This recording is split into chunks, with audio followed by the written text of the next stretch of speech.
Hi everybody, this is daughter Kate, Hello. and it's Tuesday evening, and Kate comes over. Usually I'm at band practice on Tuesday evening playing in the Samba band, and Kate comes over and helps out and does all kinds of stuff. So very lucky in that regard. That's part of my safety net here that keeps things working and makes it possible to keep Heather at home. So what like in the course of an evening, you come over around 5:30 or 6 o'clock. I often have supper supplies out. So take me through your evening with Mom, with Heather. We've got a really loose routine because it has to be flexible. Yeah. Food, so important. Get food, Supper. a little bit of water. We rest and digest. We go out for a little walk every evening. We've got a couple different routes. Mhm. Sometimes it's my route. The other day, Mom just wanted to go a big long route. So we take longer walks if necessary, get the dog walked Like too. around a couple of blocks. Yeah, a couple blocks in the neighborhood. Try to Mhm. steer away from busy roads or other dogs. People's not really an obstacle. It's fun to meet and greet Yeah. everybody. So you get your walk done. Walk's a big part of the evening. We come back. New part of the routine, it's been a few weeks now. We get a full shower, so that's one of the 2 showers in the evening. Evidently tonight, Mom actually recognizes the routine, so that was really cool to And see. she's totally comfortable with you having the shower. Absolutely. That's You know, so nice. I mean, that to me, that's important, her dignity and privacy and stuff. So that's great. I think it's pretty convenient. I mean, we used to go to Dalplex and stuff, so it's not Right. much different. Right, she's your mother. Yeah, so And after you wash your hair? yeah, we do a full hair wash, full body wash, Yeah. everything. You know, I'd like to imagine it's better than maybe a support worker doing it because I think that Sure, of there's a course. little benefit to mother-daughter. Absolutely. We get hair dried, so I think it probably feels nice. Mhm. Do a little toe check. We do teeth brushing and flossing. We usually pick a movie, something that we have watched together in the past. Yeah. You trim her and- nails, don't you, or Yeah, toenails? yeah. Tonight was a toenail trim. Get the Yeah. feet talons, Yeah. and snack maybe, and all kinds of stuff can happen in between. Sometimes I ask Mom, show me around the garden, see what's new. Okay. Or we go check out the stuff you've been doing. So because I watch your YouTube videos, so we'll. Watch some- I'll ask her to watch show some me of these around. YouTube videos. Okay. We're checking out the blinds, and she took a flop down on the bed. I'm like, all right, we'll sit down. We went through. You know what projects I've been up to. Yeah, we go. And so then we went through some of my videos and photos that I take on my own phone. So give Mom a little life update. What about your bedtime routine? Oh, bedtime. It's funny. I don't even think of the bedtime as part of the routine. It usually, if it's late enough, we've got everything else done. Change to nighttime pull-ups. Change to pajamas. And I try to keep a big supply of clean, dry, freshly laundered clothes on hand at all Oh times. my God, it's so easy. I just pick up whatever I want. Or I kind of rearrange your bathroom, and sometimes it stays, sometimes it doesn't. And then do you brush your teeth? Yeah, mostly. Yeah, I do as well. It's like tonight was just really weird. She almost lost her teeth. She brushed her own teeth. Amazing. Haven't seen that happen in a long time. Like after a walk, like she stood in the shower, shoes and clothes, with the whole routine. She dressed her top half on her own. I was trying to help her with her shirt, and she just took right over. And I'm just gonna interject here that, as I said to you earlier, she had gotten a prescription for fluoxetine, Prozac, a year and a half ago, and I stopped giving it to her a while ago. She also had donepezil, and she had bad side effects, so I stopped everything. And I just recently restarted the fluoxetine, and I don't know. I'm kind of wondering if it's helping her somehow. Because you're saying that she brushed her own teeth, she got in the shower on her own, so I don't know. We'll see. It's certainly not hurting. Being happy is never a harmful thing, and if fluoxetine is helping. Or I was thinking about, when I'm stressed out, of course, I find it hard to manage my day, relax, and think. Yep. And if it's stressful, living, like Mom's actually the one living with all these symptoms. Yeah. Imagine being less stressed out, a little bit happier, probably easier to kind of put together thoughts and actions. So it's certainly not hurting. Okay, that's amazing. I mean, everybody who's watching this is going to go, wow, you are so lucky to have a daughter that helps to that degree, I mean, that's really amazing. This is top quality care. This is care that I can't picture Heather getting anywhere else. I mean, it's amazing. And I thank my lucky stars. You're such a wonderful daughter. I'm just lucky beyond imagination. So thanks. Now there's another topic I wanted to cover here, and that was, this all started in 2021 in early summer, and I mentioned on a previous video that at your wedding, you came to me and you said, "Is there something wrong with Mom? Has she just given up, or what's?"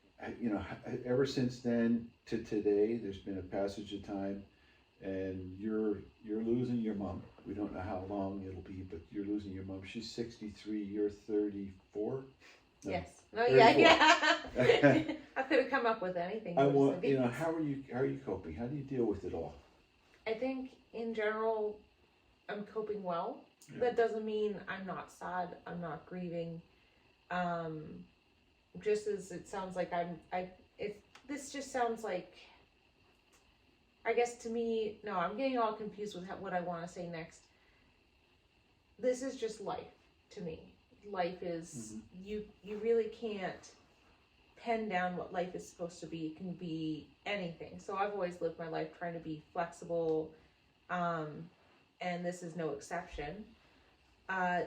So that has helped, but I'm definitely still grieving. Yeah. It's really hard. There can be anything that just sets me off, triggers a Waterworks, whole the water waterworks wave emotions. There was a CD today. I saw a little post of CDs you were getting rid of, downloaded an album on Spotify. Oh man, I cried to the whole album on the way home. Yeah. Just because it brings back memories, which is what makes me sad, because it's appreciating things that I'm going to not have access to. Yeah. So that's hard.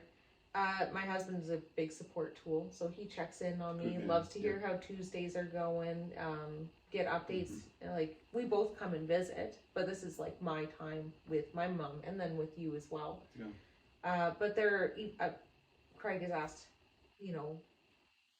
if I'm okay, because I don't cry or anything in front of him, but I've told him these are just private moments. Like, when I do grieve, it's usually on my own, when I feel relaxed and comfortable to do so, and it's ugly crying, but I'm not afraid of it, and if I don't do that, then I won't be okay. So that's part of me, that is part of my positive coping, is just to say, okay.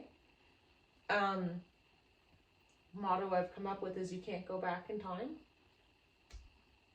Yeah, or keep it simple, stupid. You can't go back in time. So let's think about now. Let's love our memories, and gotta just. You're not alone. You're not alone. No. We've got a very close relationship, so that's great. No, but I appreciate. I've had regrets in the past for not spending time with people. Yeah. So it just is convenient that I also just love having a job where I can come visit at least once a week. This is a routine I've always wanted to have. You're amazing for staying close and in touch. I mean, you just never miss a week. You're here every Tuesday, and additional visits usually once a week or once every 2 weeks. And so that's tremendous. That's really something else, and it probably softens the blow and the shock of Mom's deterioration too, because you're witnessing it in increments versus a period of weeks or months, where it would be a terrible shock. And also, Kate is a nurse. You're an LPN, and you're a supervisor at a company, so you have exposure to this exact issue. Other families going through the same thing. But I was saying, you witness this thing through work with other families. You know what's going on, and that must help a little bit. Yeah, you were asking if there was anything else, I think, before the camera shut off. Yeah. Just that it's never anything that I ever expected I would go through. I've seen Alzheimer's and dementia on both sides of our family. This is different. My mother in her 90s. Yeah, and maybe a little bit of grandma towards the end. And she was also in her 90s. But and then I see Alzheimer's and dementia, and I've also seen aphasia. I've seen all these things separate. And yet what my mom is going through is not something I've really ever seen in someone. And I think the hardest thing is living almost with her around, knowing that there's so much that I'm never going to be able to experience with her. I've got a mother, and I'm thankful for that, and it is my mom, and you know, these bits and pieces shine, but since 2021, it's like that's part of what makes me sad, is saying I still have my mother, and yet I don't. And just, you know, there's things it's a grief and a letting go process. And I think you we're don't on get the same path there with that stuff. I found that you get, I don't know if it overheated again. You get closure. Just check. It's still No, recording. we're still going. That's good. Usually grief ends with closure. Usually there's an end to something, but I find what's really hard with memory and cognitive related diagnosis is the Band-Aid doesn't come off all the way. You're constantly just reapplying, and it's gonna be like that for a long time. Yeah. But that's, I don't know. Again, I never see an issue that I can't face, a problem that I can't stand up to, and to me it's just, okay, well, I've got every Tuesday. If I'm feeling sad about it, then I'm just going to love Mom extra next time. You're kind of a hero to me, Kate. You're my rock, so thank you. You're welcome. All right. Nice talking with you, sir. I'll see you next Tuesday at our interview. regular appointment. Good interview. All right. So that's our daughter, Kate. I was going to say my daughter, but it's our daughter, Kate.